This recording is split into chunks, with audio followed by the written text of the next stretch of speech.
بے بسی بھی تھی۔ انہوں نے فوراً ٹرک سائڈ پر لگا دیا، دروازے لاک کیے اور فوراً پولیس کو کال کی۔ پولیس نے بتایا پچھلے چند منٹوں میں 3 مختلف کالز اسی عورت اور اسی گاڑی کے بارے میں آ چکے ہیں۔ ابو نے ساری تفصیل دی مگر اس کے بعد کبھی کوئی خبر نہیں ملی، نہ پولیس کی طرف سے نہ خبروں میں۔ وہ عورت پھر کبھی نظر نہیں آئی۔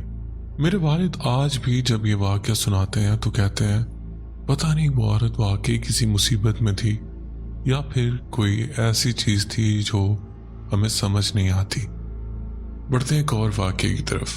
یہ واقعہ اس وقت کا جب میں ہائی اسکول میں تھا، گرمیوں کے دن تھے اور اس دن میرے والد کی سالگرہ تھی۔ ہم نے پلان بنایا کہ 2 گھنٹے دور ایک کیسینو جائیں گے جہاں باکسنگ میچ تھا۔ میرے انکل بھی ساتھ تھے۔ میچ ختم ہوا تو ہم نے فیصلہ کیا کہ اسی رات واپس گھر چلتے ہیں۔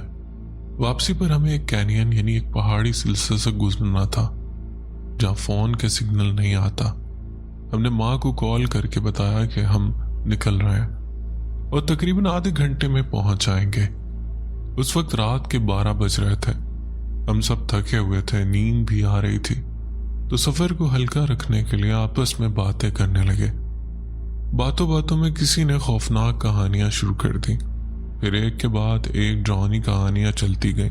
ہم سب ہنس رہے تھے، بول رہے تھے، وقت جیسے دھند میں گم ہوتا جا رہا تھا۔ پھر ہم ایک بڑی سی پہاڑی کے پاس پہنچے جہاں سے ہم گزر رہے تھے۔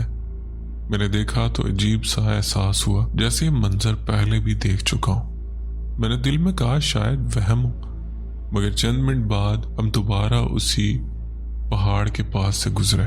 اب میں چونک گیا۔ میں نے فوراً کہا ابو یہ وہی جگہ نہیں ہے جہاں سے ہم پہلے گزرے تھے؟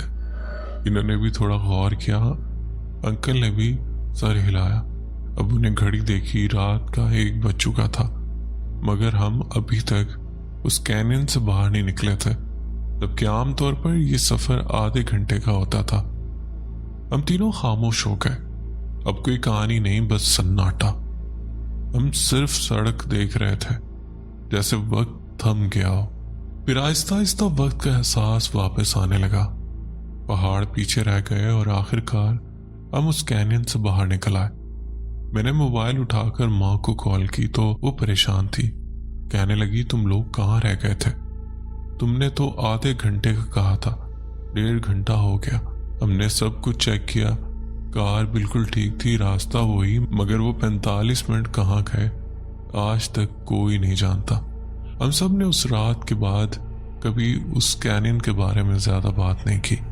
بس ایک بات یقین سے کہہ سکتا ہوں، کچھ لمحے وہاں ایسے تھے جیسے وقت رک گیا ہو، یا شاید ہم ہی کسی اور وقت میں چلے گئے ہوں۔ بڑھتے ایک اور واقعے کی طرف۔ یہ جو کہانی میں سنانے والا ہوں جو آج تک میرے دل سے نہیں نکلی۔ میں ٹرک ڈرائیور نہیں ہوں، لیکن پچھلے 4 سالوں سے روزانہ گاڑی چلا رہا ہوں، کبھی دن میں کبھی رات میں، کیونکہ کام ہی ایسا ہے۔ یہ واقعہ میسیپی کے ایک دور دراز علاقے میں ہوا تھا، کلارکسڈیل سے گرین ووڈ کے درمیان، جہاں میلوں میل صرف 2 لائنوں والی سڑک ہے، نہ بستی نہ لائٹ، بس اندھیرا اور کھلے کھیت۔ اس دن موسم بہت خراب تھا۔ جیسے ہی میں کلارکسڈیل سے نکلنے لگا تو ہوا تیز ہو گئی، آسمان کالے بادلوں سے بھرا ہوا تھا۔ میں نے اپنی بیوی کو فون کیا اور کہا سنو، موسم بہت خراب ہے، تیز ہوائیں چل رہی ہیں، طوفان کا بھی خطرہ ہے۔ میں جیسے ہی کسی سیف جگہ پر پہنچوں گا تو میں کال کر دوں گا۔ میں تقریباً 14 گھنٹے کی ڈیوٹی کر چکا تھا، تھکا ہوا تھا، مگر چوکس رہنے کے لیے کافی پی لی تھی۔ رات تھی، سامنے اندھیرا، پیچھے اندھیرا اور ارد گرد صرف کھلے کھیت۔ اگر کبھی آپ نے ایسی جگہ گاڑی چلائی ہو تو آپ جانتے ہوں گے کس قدر ڈراؤنا لگتا ہے، خاص طور پر جب آسمان بھی غصے میں ہو۔ میں نے تقریباً 30 میل کا سفر کیا ہوگا کہ اچانک چھوٹے چھوٹے اولے ٹرک پر پڑنے لگے، اور میسیپی میں جولائی کے مہینے میں اگر اولے پڑے تو اس کا مطلب صرف ایک ہوتا ہے، طوفان آنے والا ہے۔ میں فوراً سڑک کے کنارے رک گیا۔ ارد گرد ایک بھی لائٹ نہیں تھی، نہ کوئی گاڑی نہ کوئی انسان، بس خاموشی اور ہلکی ہلکی گرج۔ میں نے کھڑکی نیچے کی اور اپنے ساتھ رکھا ہوا ہیوی ڈیوٹی فلیش لائٹ نکالا۔ میں دائیں جانب کھیتوں کی طرف روشنی ڈالنے لگا تاکہ دیکھ سکوں کہیں بگولا یا طوفان تو نہیں بن رہا۔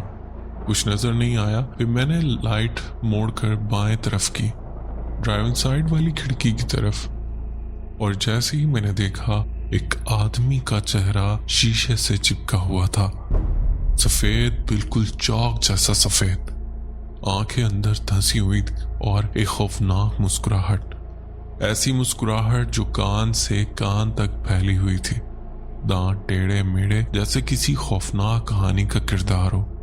میں نے چیخ ماری اور اگلے ہی لمحے وہ غائب ہو گیا۔ نہ کوئی آواز، نہ کوئی سایہ، کچھ بھی نہیں۔ میں نے فوراً ٹرک سٹارٹ کیا اور پوری رفتار سے وہاں سے بھاگ نکلا۔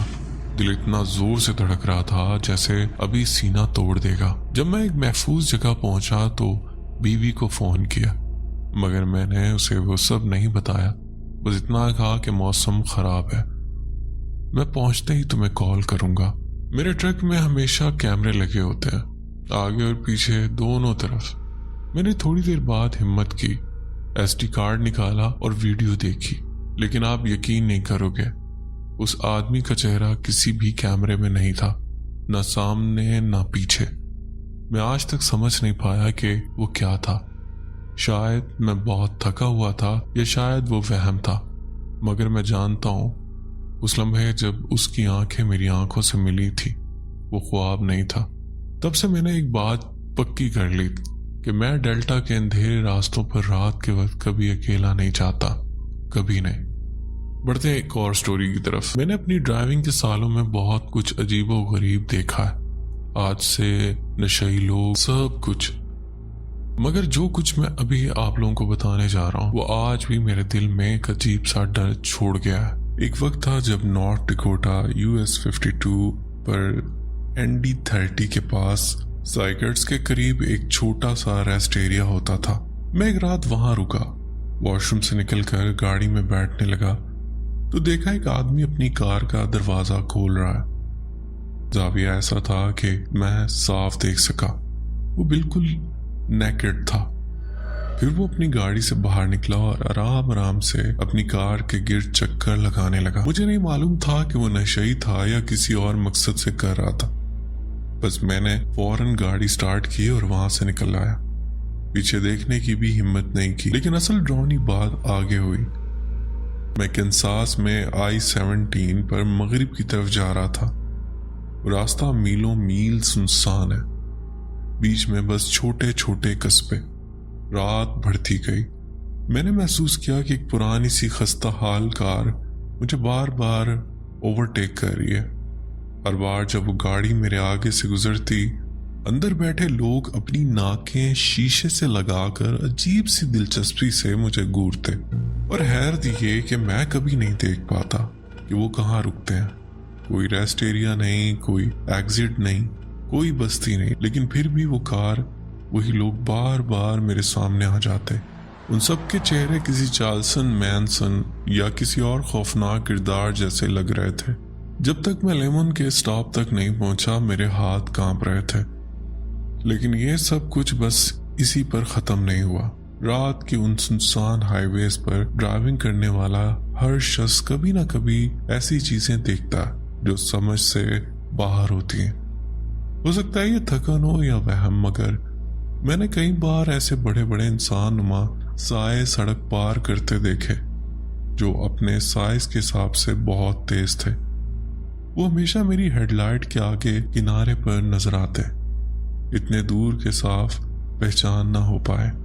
میں نہیں کہتا کہ وہ بگ فٹ تھا، مگر میں نے جو دیکھا وہ 1-2 قدموں میں پوری سڑک کو کراس کر رہا تھا۔ کچھ چیزیں ایسی ہوتی ہیں جنہیں انسان دیکھ کر بھی یقین نہیں کر پاتا، اور میں نے ان سب کو اپنی آنکھوں سے دیکھا۔ بڑھتے ہیں ایک اور سٹوری کی طرف۔ میں کنساس میں رہتا ہوں اور کئی بار اس مغربی لمبے سنسان راستے پر کیلوراڈو کی طرف گیا ہوں۔ میلوں میل کوئی چیز نہیں ہوتی، اور جو چھوٹے قصبے آتے ہیں وہ بھی زیادہ تر ٹوٹے پھوٹے اور ویران ہوتے ہیں۔